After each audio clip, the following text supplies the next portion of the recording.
I mean, this really shows us that the globalists are controlling the leadership of both parties. You got a lot of great grassroots people that just came into office. I don't know how they think they're going to get away with this. And having people like Jonathan Gruber traipsing around, admitting it's a way to socially engineer and raise taxes, and then his own party running from him but still defending the legislation. We have to come to grips with the fact that we really are dealing with a group of criminals. Mm-hmm. And, no doubt the leadership of the GOP is controlled by neocons and globalists, same Council on Foreign Relations that controls the Obama administration and the UN.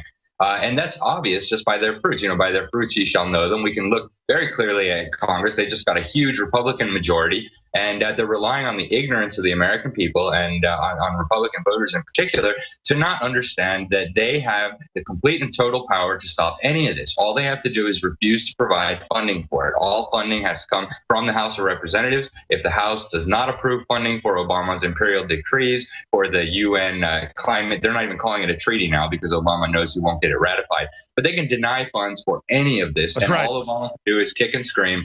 So they're relying on our ignorance to get away with this kind of stuff. But if we can educate the American people, show them that, the House has the power to cut the funding for any of this, the whole charade crumbles. And I hope that, a lot of these new grassroots Republicans that got elected, I hope That's right. will go down. Well, that's why Congress keeps playing dumb. Like, we didn't know that Gruber's plan to us was a lie. We didn't know. Well, now they know it's a screw job. They need to repeal it. Let's play this clip of Elijah Cummings savaging Gruber.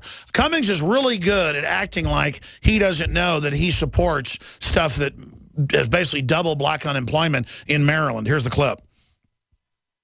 And then Jonathan Gruber, for stupid, I mean absolutely stupid, comments he made over the past few years, and then drill and grill Administrator Taverner about what appears to be an inadvertent mistake in reporting ACA enrollment numbers.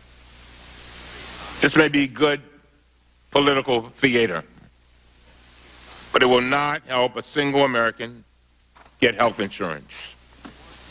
It will not help a single person get well.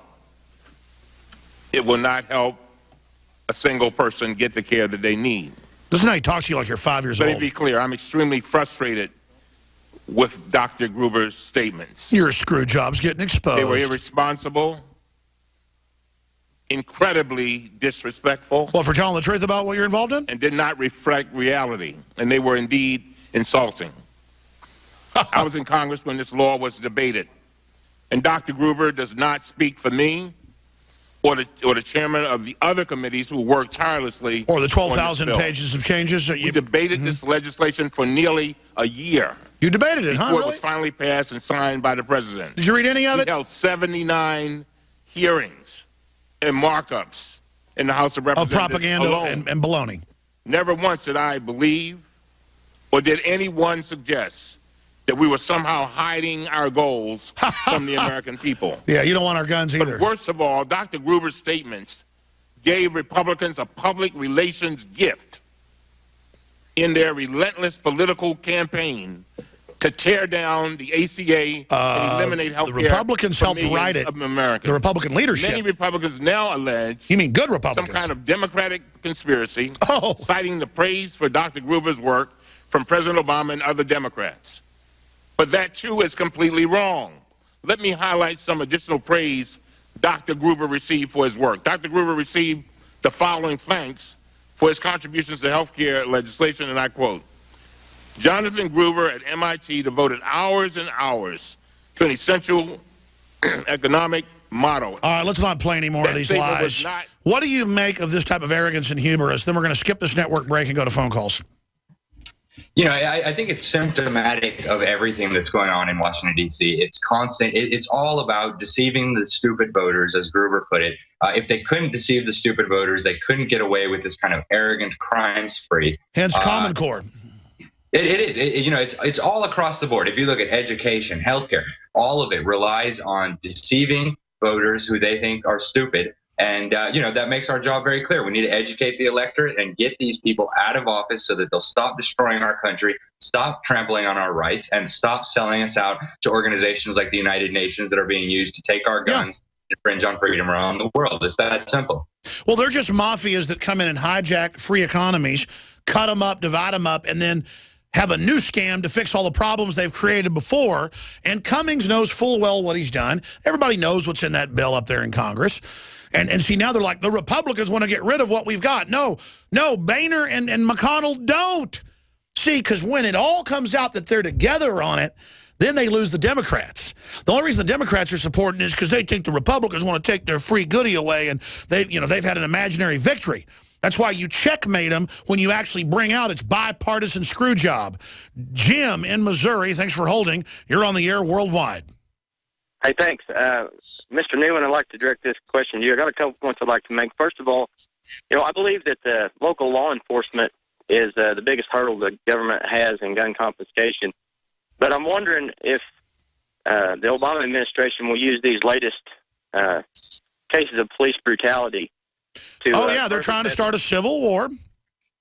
And so the UN can come in and demand that the citizens and local police are disarmed. That's in the UN original UNIDIR treaties, and State Department Memorandum 7277 is to disarm the people, then the police, then the federal police, and only have UN peacekeepers, a monopoly of power by the world governments. Sorry, caller, go ahead.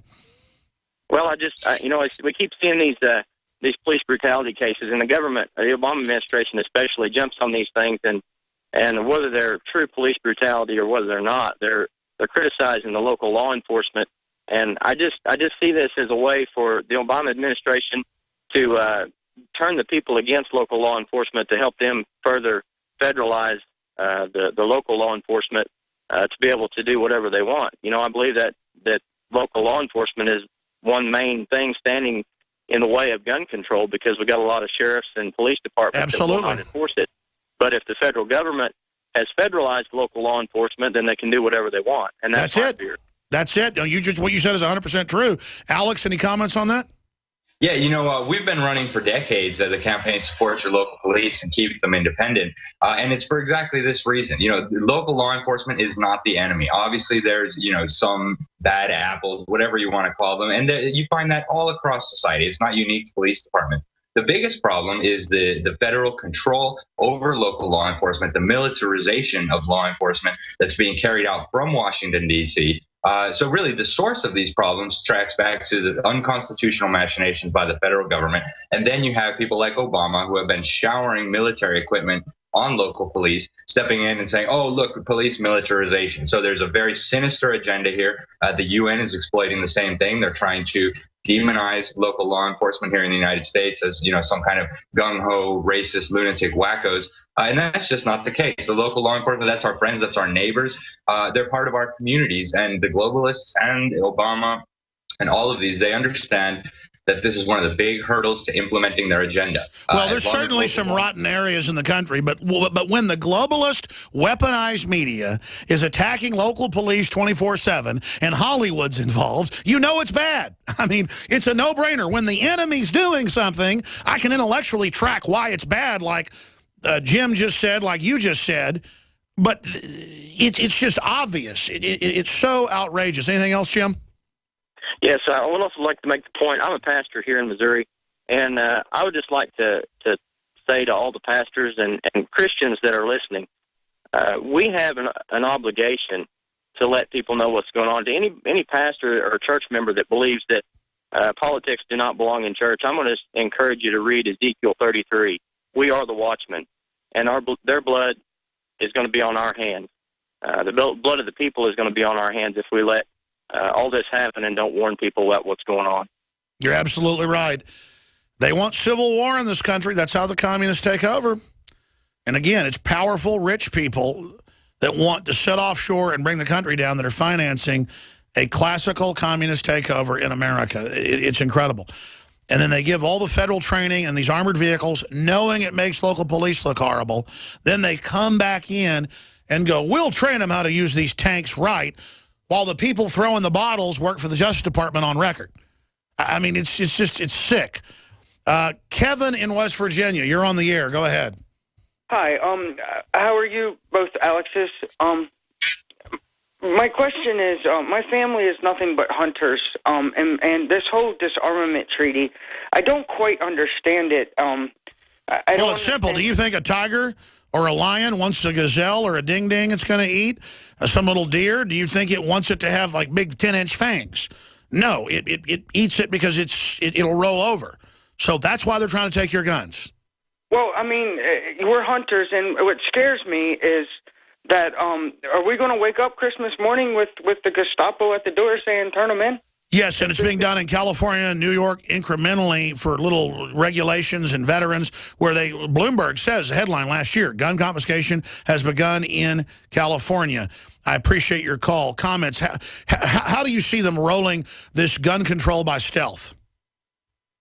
I think the globalists and the Obama administration have figured out that straight, frontal attack on gun rights is not going to fly. So it looks to me like what they're doing, first they want to get them registered, and this is how the UN treaty outlines that it should be done as well. You need a national control list of all the weapons, who owns all the weapons, what type of weapons, what type of ammunition, and just like all dictatorships throughout history, once they have the guns registered is when they'll come for the guns. So the first step will be registering. That's why you saw this huge push for the expansion of the background checks. They don't care about background checks. In fact, they love it when a nut job goes and shoots somebody. Of course. They want a list of everybody who owns weapons so that they can come and confiscate. And by the way, the Violence Policy Center, the Brady Center, the Austin Pro Tem Mayor, Mike Martinez said in speeches, we're going to register and then we're going to confiscate their guns. And then he laughed. He laughed at the gun owners and said, yeah, we are coming for your guns. Just like Gruber. They love to let us know. Yeah, so if people don't fight back, there's serious struggle ahead for gun rights. But I think the globalists have realized now that Americans aren't going to sit back and take an attack on gun rights lightly. So they're trying to sell it as just background checks. Who could be opposed to more background checks? And they want to chip away at it little by little until they can exploit a crisis to come out and grab them all after they're registered. That's right. Great points. Chad in Washington, you're on the air with Alex Newman of the New American Magazine. Oh, well, yeah, the last caller basically asked what I was going to ask. I just was hoping he could explain a little bit more. I don't remember who said it, but somebody was saying if a state doesn't really comply or the populace doesn't comply, then they'll send in the UN troops pretty much to disarm people. I was hoping he could just explain a little bit more. Well, that's after the Civil War. See, first they destabilize the country, then they send the UN in to mop up later. Alex? People think it's ridiculous, the idea that UN troops might someday be in the United States. It's not ridiculous at all. And if you look at what the UN troops are doing around the world, now I've written on this extensively because in my opinion, it's one of the worst atrocities going on in the world and nobody's paying attention to it. These UN peacekeeping troops are systematically raping, slaughtering, and pillaging the populations they're supposed to be protecting. It doesn't matter if you're looking in Haiti, the Ivory Coast, Sudan, Somalia, the Congo, any place where you find UN Burma, Asia, literally being a news hound for 22 years, 20 years on air, no army in modern history has been more villainous, larcenous, murderous than the UN so-called peacekeepers. I mean, it is an army of evil. It is. It's mind-boggling, and the media doesn't want to pay any attention to it. But the idea that they would be in the States is not as ridiculous as it sounds. Look at the UN and sex trafficking of kids and women. They're the main driver of that. Do 5 more minutes with us if you can, Alex. And then we've got Gerald Celente coming up. We got the little no man's land, 5 minutes at some stations here at the start. More calls, Alex Newman, then Gerald Celente with a first look at the trends of 2015.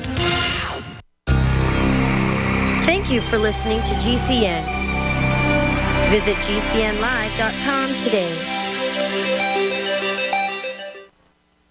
The experts are clear. Sunlight, purified water, healthy non-GMO food, and having a good attitude is essential to a healthy immune system. But I go further with Super Nascent Iodine X2 from InfoWarsLife.com. 50% stronger than our original and revolutionary Nascent Iodine formula, coming from a deep earth crystal source that no other supplier has. Most other forms of iodine come from seaweed in areas plagued by Fukushima and other contaminants. Not our iodine. It comes from over 200 100-million-year-old crystal salt deposits and is tested and proven to be completely pure. Visit InfoWarsLife.com today. See the informational videos. Read the information they're compiled. And for a limited time, when you use promo code NOW at checkout, you get an additional 5% off the entire family of InfoWarsLife.com products. Secure your Survival Shield X2 today at InfoWarsLife.com or call toll-free 888-253-3139.